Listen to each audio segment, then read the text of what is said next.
Friends, ఈ వీడియోలో నేను మీకు రైజెన్ ప్రాసెసర్‌లో ఉండే టైప్ గురించి ఎక్స్‌ప్లెయిన్ చేస్తాను.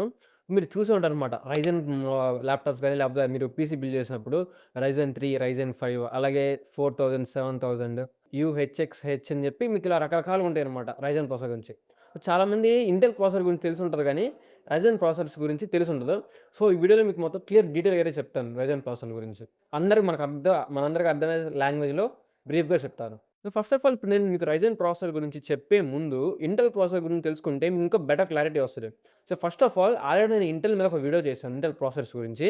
సో, ఫస్ట్ ఆఫ్ ఆల్ ఆ వీడియో చూసిన తర్వాత ఈ వీడియో చూస్తే మీకు ఇంకా బెటర్ అండర్‌స్టాండింగ్ ఉంటది. సో, ఇది చూస్తే మీకు ప్రాబ్లమ్ ఉండదు. కాబట్టి ఫస్ట్ అది చూసి, ఇది చూస్తే మీకు క్లారిటీగా అర్థమవుద్ది. సో, ఆ వీడియో నేను పైన కార్డ్స్‌లో పెడుతున్నాను. ఒకసారి చెక్ చేయండి better. So, first of all మనం రైజెన్ ప్రాసెసర్ టైప్స్ గురించి తెలుసుకుందాం.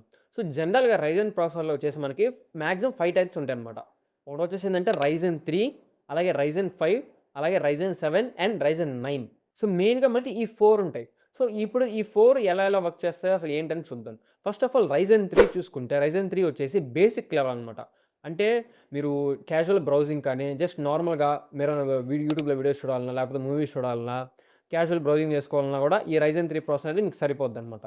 సో, మరి ఈ రైజెన్ 3 ప్రాసెసర్ మీకు ఇంటెల్‌లో వచ్చేసి ఇంటెల్ ఐ3కి ఈక్వలెంట్ అనమాట. సో, రైజెన్ 3 వచ్చేసి బేసిక్ లెవెల్ అనమాట. అండ్ ఇంకోటొచ్చేసి రైజెన్ 5. రైజెన్ 5 వచ్చేసి మీకు మోడరేట్ అంటే మిడ్ రేంజ్ పర్ఫార్మెన్స్ ఇస్తది. అంటే మీకు మల్టీ టాస్కింగ్ చేసుకోవడానికి కానీ, లేకపోతే బేసిక్ లెవెల్ ఎడిటింగ్ చేసుకోవడానికి కానీ, రెండరింగ్ అంత ఫాస్ట్‌గా ఉండకపోయినా మీకు యావరేజ్ లెవెల్ రెండరింగ్ ఉంటది. సో, ఓవరాల్‌గా చెప్పాలంటే ఒక టైప్ ఆఫ్ బ్యాలెన్స్‌డ్ వన్ అనమాట ఇది.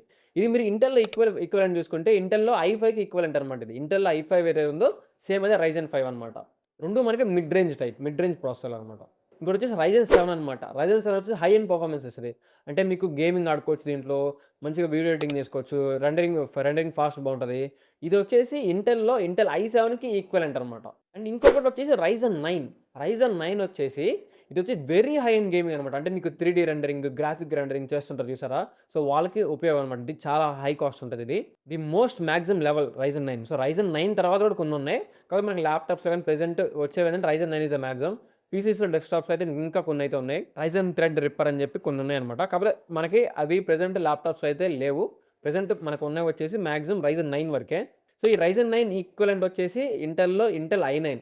రైజెన్ 3 వచ్చేసి బేసిక్, రైజెన్ 5 వచ్చేసి మోడరేట్, రైజెన్ 7 వచ్చేసి హై ఎండ్, రైజెన్ 9 వచ్చి వెరీ హై ఎండ్. సో, ఇవన్నమాట రైజెన్‌లో ఉండే ఫస్ట్ టైప్ ఆఫ్ ప్రాసెస్ అనమాట ఇవి. అండ్ నెక్స్ట్ వచ్చేసి జనరేషన్స్ గురించి చూద్దాం. సో, మీరు ఇంటెల్‌లో వినే ఉంటారు. 11 జెన్, 12 జెన్, 13 జెన్, 14 జెన్ అని వినుంటారు. సో, మరి రైజెన్‌లో అయి ఉండవా అని చాలామంది అనుకుంటారు. సో, రైజెన్‌లో కూడా జనరేషన్ అయితే పక్కా ఉంటాయి. సో, ఫస్ట్ ఆఫ్ ఆల్ రైజెన్‌లో బేసిక్ లెవెల్స్ జనరేషన్ అంటే రైజెన్ 1000 టు రైజెన్ 2000. మనకి ఇంటెల్‌లో లాగా 11, 12 అని స్పెసిఫిక్‌గా అనేది ఉండవు. ఇక్కడ రేంజ్ ఉంటదనమాట రైజెన్‌లో. అంటే 1000 నుంచి 2000 వరకు రైజెన్ 1000-2000 వరకు బేసిక్ లెవెల్ అనమాట. సో, మరి ఇది దేనితో ఈక్వివాలెంట్ అంటే ఇంటెల్ 7, 8 జెన్ ఉంటది. ఈ మధ్య కాలంలోది కాదు. జస్ట్ చాలా లాంగ్ ఎగో అనమాట. ఆ టైంలో ఇంటెల్ 7, 8 జెన్ ఉండేది ఒకప్పుడు. సో, వాటిలతో ఇవి రైజెన్ 1000, 2000 అనే జనరేషన్ ఈక్వల్ అనమాట. సో, మీకు ఇక్కడ కన్‌ఫ్యూజ్ అవుతారని చెప్పి మీకు ఒక టేబుల్ కూడా ఇస్తున్నాను స్క్రీన్ మీద ఒకసారి చూడండి. మీకు ఇంకా క్లారిటీగా అర్థమవుద్దనమాట నేను చెప్పేదానికంటే. సో, విజువల్‌గా చూస్తే ఇంకా బాగా అర్థమవుద్ది కదా చెప్పేదానికంటే. నెక్స్ట్ వచ్చేసి రైజెన్ 3000 టు రైజెన్ 4000. సో, ఇది దేనికి ఈక్వివాలెంట్ అంటే ఇంటెల్ 9 అండ్ 10 జెన్‌తో ఈక్వల్ అనమాట. సో, ఇంటెల్ 9 జెన్, 6 జెన్, 7 జెన్ ఇవన్నీ మీరు వినుండరు. వన్స్ అపాన్ ఎ టైమ్ ఉండేది. జస్ట్ ఇన్ఫర్మేషన్ కోసం చెప్తున్నాను. అంటే ప్రెజెంట్ సీరీస్‌కొస్తే మీరు రైజెన్ 5000 అని చెప్పి మీరు ఎక్కువ వినే ఉంటారు పేరు. మనకి బేసిక్ లెవెల్ ల్యాప్‌టాప్స్ అంటే ఒక 25,000-30,000 లేకపోతే 35,000-40,000 ఆ రేంజ్‌లో ఉన్న ల్యాప్‌టాప్స్‌కి మీకు రైజెన్ 5000 సీరీస్‌లో ఉన్నయి కూడా ఉన్నాయి. సో, రైజెన్ 5000 సీరీస్ మనకి ఇంటెల్‌లో ఈక్వివాలెంట్ వచ్చేసి ఇంటెల్ 11 జెన్‌తో ఈక్వల్ అనమాట. రైజెన్ 5000 సీరీస్ వచ్చేసి. సో, మీకు ఇది ఎలా కనిపిస్తాయి అంటే ల్యాప్‌టాప్స్‌లో రైజెన్ 5990X అని చెప్పి కనిపిస్తుంటాయి. సో, మీకు 5000 అలా కనిపిస్తే చాలన్నమాట. అది మీకు 11 జెన్ అని అర్థం చేసుకోవచ్చు. సో, 5000 అంటే కేవలం 5000 అనేది ఉండదు. 5000 నుంచి ఇంక ఏ నంబర్ అయినా సరే ఆఫ్టర్ 5000 మీకన్నీ అవి బేసిక్ లెవెల్ జనరేషన్ అనమాట అది. అండ్ నెక్స్ట్ వచ్చేసి ఇంకొక పాపులర్ మొత్తం మిడ్ రేంజ్ అంతా దీని మీద డిపెండ్ అయి ఉంటది. రైజెన్ 7000 సీరీస్ అనమాట. రైజెన్ 7000 సీరీస్ ఇంటెల్‌లో వచ్చేసి మీకు 12 అండ్ 13 జెన్‌తో ఈక్వల్. అంటే మధ్యలో మిడ్ రేంజ్ ఎందుకు పెడతానంటే వాటి పర్ఫార్మెన్స్ ఆ రెండిటి మధ్యలో ఉంటదని అర్థం అనమాట. సో, రైజెన్ 7000 వచ్చేసి ఇంటెల్ 12 అండ్ 13 జెన్‌తో ఈక్వల్. అంటే ఇందులో ఏముంటదంటే హైబ్రిడ్ ఆర్కిటెక్చర్ ఉంటది. మీకు కంపేర్ టు రైజెన్ 5000 కంటే ఆర్కిటెక్చర్ ఇంప్రూవ్‌మెంట్ ఉంటది. అలాగే క్లాక్ స్పీడ్ ఇంప్రూవ్‌మెంట్ ఇవన్నీ ఎక్కువ ఎక్స్‌ట్రా ఉంటాయన్నమాట. సో, వీటన్నిటి గురించి నేను ఇంటెల్‌లో మీకు క్లియర్‌గా ఎక్స్‌ప్లెయిన్ చేశాను. సో, అవన్నీ ఇప్పుడు చెప్తే వీడియో ఇంకా లెంత్ అయిపోద్ది కాబట్టి చెప్పట్లేదు. అండ్ ఇంకొకటొచ్చేసి రైజెన్ 9000 అనమాట. రైజెన్ 9000 వచ్చేసి ది హైయెస్ట్ జనరేషన్ అనమాట. ప్రెజెంట్ ఉన్న రైజెన్ ప్రాసెసర్స్‌లో Ryzen 9000 వచ్చేసి మీకు ఇంటెల్ 14 జెన్‌తో ఈక్వివాలెంట్ అనమాట. ఇది మీకు క్లాక్ స్పీడ్ గానీ, లేకపోతే లోపల ఆర్కిటెక్చర్ గానీ, ఇది మీకు Ryzen 5000, 7000 కంటే Ryzen 9000 ఎక్కువ. మీరు జనరల్‌గా గేమింగ్ ల్యాప్‌టాప్స్, హై ఎండ్ ల్యాప్‌టాప్స్‌లో మీరు చూస్తూ ఉంటారన్నమాట ఇది Ryzen 9000 సిరీస్ జనరేషన్ అనేది. చూడండి మీకు అర్థమైంది అనుకుంటున్నాను. Ryzen ప్రాసెసర్ టైప్స్, దాని జనరేషన్ ఈ 2 మీకు క్లియర్‌గా అర్థమైందని అనుకుంటున్నాను. పైగా నేను ఇంటెల్‌తో కూడా కంపేర్ చేసి చెప్పాను కాబట్టి మీకు క్లారిటీ వచ్చుంటది. ఇంకా మీకు డౌట్స్ ఉంటే కింద కామెంట్ చేయండి. అండ్ లాస్ట్ వచ్చేసేదంటే సఫిక్సెస్ అనమాట. మీకు ల్యాప్‌టాప్ కొనేటప్పుడు గానీ, మీకు ఇంటెల్ తెలిసుంటే మీకు పక్కా తెలిసే ఉంటది. You series, H series, HX series, P series అని చెప్పి వినుంటారు. సో, మరి Ryzenలో ఏమి ఉండవా అంటే Ryzen కూడా ఉంటాయి. సో, Ryzenలో వచ్చేసి ఏంటంటే Ryzen you series. You series ఏంటంటే ది బేసిక్ సిరీస్ అనమాట. సేమ్ ఇంటెల్‌లో కూడా అంతే. ఇంటెల్‌లో కూడా యూ బేసిక్కే. ఇందులో కూడా Ryzenలో కూడా యూ అంటే కూడా బేసిక్కే. అంటే లో పర్ఫార్మెన్స్ అంటే బేసిక్ లెవెల్ పర్ఫార్మెన్స్ మనం చెప్పొచ్చు. యూ సిరీస్ తర్వాత ఇంకో సఫిక్స్ వచ్చేసి హెచ్ఎస్ అనమాట. హెచ్ఎస్ వచ్చేసి మనకి యావరేజ్ అలాగే మీడియం లెవెల్ పర్ఫార్మెన్స్ ఇస్తదనమాట ఈ సిరీస్. సో, ఇది మనకి దేనితో ఈక్వివాలెంట్ అంటే ఇంటెల్ పీ సిరీస్ అనేది ఒకప్పుడు ఉండేవి. ఇంటెల్ పీ సిరీస్ మనకి పెవిలియన్ సిరీస్‌లో బాగా వచ్చాయన్నమాట. హెచ్‌పీలో గానీ, లేకపోతే డెల్‌లో గానీ వాటి రెస్పెక్టివ్ ఫీల్డ్స్‌లో ఈ పీ సిరీస్ అనేది బాగుండేది ఒకప్పుడు ఇంటెల్‌లో. ఈ మధ్య రావట్లేదు గానీ, ఒకప్పుడు పీ సిరీస్ ఉండేది. అవి మనకి యావరేజ్ లెవెల్ అలాగే మిడ్ లెవెల్ పర్ఫార్మెన్స్ ఇస్తాయి. సేమ్ అదే హెచ్ఎస్ కూడా అంతే అనమాట. హెచ్ఎస్ వచ్చేసి Ryzenలో మిడ్ లెవెల్. ఇంటెల్‌లో వచ్చేసి పీ, ఇందులో వచ్చేసి హెచ్ఎస్ అనమాట. ఇది వచ్చి మనకి మిడ్ లెవెల్ పర్ఫార్మెన్స్ ఇస్తది. అంటే మీకు ఇటు మల్టీ టాస్కింగ్ గానీ, లేకపోతే మీకు బేసిక్ లెవెల్ గేమింగ్ కానీ, basic to moderate video editing గానీ, ఫోటోషాప్ గానీ, లేకపోతే మీరేమన్నా బిగ్ ప్రోగ్రామ్స్ గానీ ఐడియల్లీ రన్ చేసుకోవాలన్నా కూడా మీకంతా ఓవరాల్‌గా బావుంటదనమాట. ఒక కంప్లీట్‌లీ బ్యాలెన్స్‌డ్ వన్‌గా.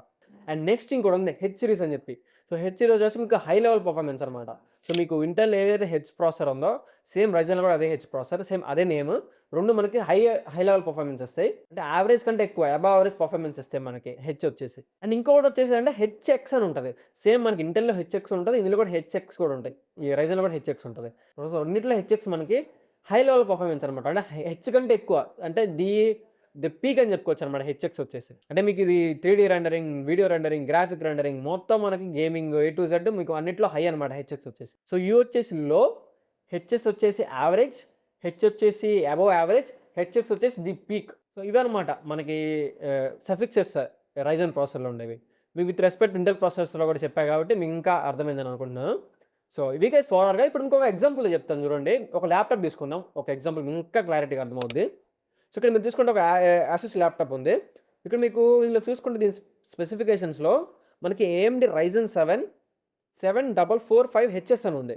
సో, దీన్ని మనం డీకోడ్ చేస్తే ఇది వచ్చేసి AMD Ryzen 7. సో, Ryzen 7 ప్రాసెసర్. Ryzen 7 ప్రాసెసర్ అంటే high end processor. Equivalent to Intel i7. అలాగే 7445 అంటే 7000 series generation. With equivalent to Intel వచ్చేసి మీకు 12 అండ్ 13 జనరేషన్‌తో ఈక్వివాలెంట్ అనమాట. అలాగే హెచ్ఎస్ వచ్చేసి మీకు యావరేజ్ లెవెల్ పర్ఫార్మెన్స్. ఇంటెల్‌లో ఈక్వివాలెంట్ వచ్చేసి పీ సిరీస్ అనమాట. సో, ఇది మీకు అర్థమైంది అనుకుంటున్నాను. సో, మీరు ఈ విధంగా డీకోడ్ అనేది చేసుకోవచ్చు. ఇంటెల్‌తో కంపేర్ చేసుకొని Ryzen ప్రాసెసర్ మీకు ఒక ఎస్టిమేషన్ అనేది వేసుకోవచ్చనమాట ఈ విధంగా. సో, ఇది గైస్ ఓవరాల్‌గా మీకు Ryzen ఫస్ట్ టైప్స్ గురించి, వాటి జనరేషన్ గురించి, అలాగే వాటి సఫిక్సెస్, సో, వీటన్నిటి గురించి మీకు క్లారిటీగా అర్థమైంది అనుకుంటున్నాను. సో, వీటి గురించి మీకు ఇంకా డౌట్ ఏమైనా ఉంటే కింద కామెంట్ సెక్షన్‌లో కామెంట్ చేయండి. ఒక బ్రీఫ్‌గా చెప్పాను. సో, వీడియో మీకు ఎంతో కొంత యూస్‌ఫుల్ అనిపిస్తే వీడియోని డెఫినెట్‌గా లైక్ చేయండి. అలాగే ఇలాంటి మరిన్ని వీడియోస్ కోసం మన ఛానల్ తప్పకుండా సబ్స్క్రైబ్ చేసుకోండి. మళ్ళీ ఇంకో ఇంట్రెస్టింగ్ వీడియోతో మళ్ళీ మీకోసం until then bye bye now.